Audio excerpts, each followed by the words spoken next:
How can you doubt, chat?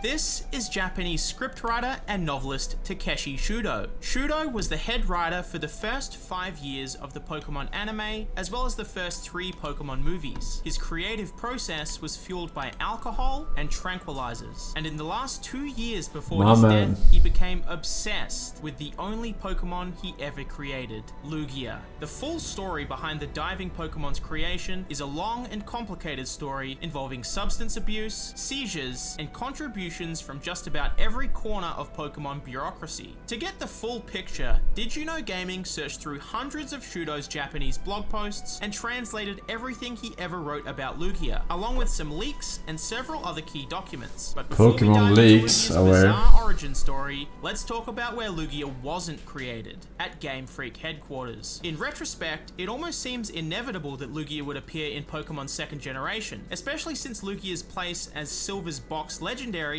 is nothing short of iconic. But Lugia's inclusion in Gen 2 wasn't originally part of the plan. The earliest builds of Pokemon Gold and Silver were shown to the public only once, at Space World 1997, an E3-style gaming expo held in Japan exclusively for Nintendo products. Gold and Silver's 1997 demos were very different to the game's final build, taking place in a region based on the entirety of Japan, and containing lots of Pokemon that eventually got cut from the game's final build.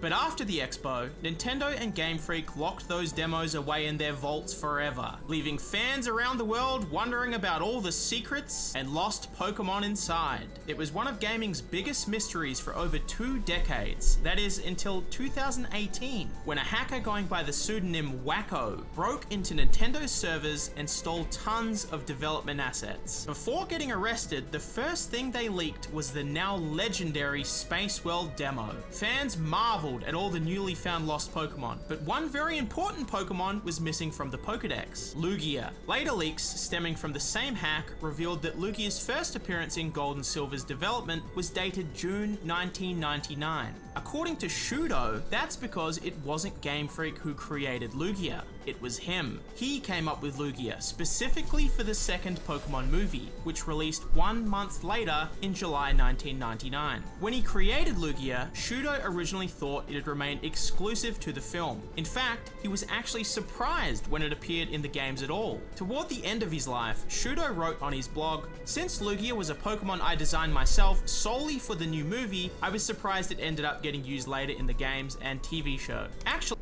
why are you surprised? It wouldn't make sense if there was a Pokemon in the universe that was nowhere but one movie. Like, that would not make any sense. Is this guy fucking retarded? I thought of Lugia as a Pokemon exclusive to the movies. By modern standards, Shudo's expectation that Lugia would be a theater-exclusive Pokemon seems absurd. Of course,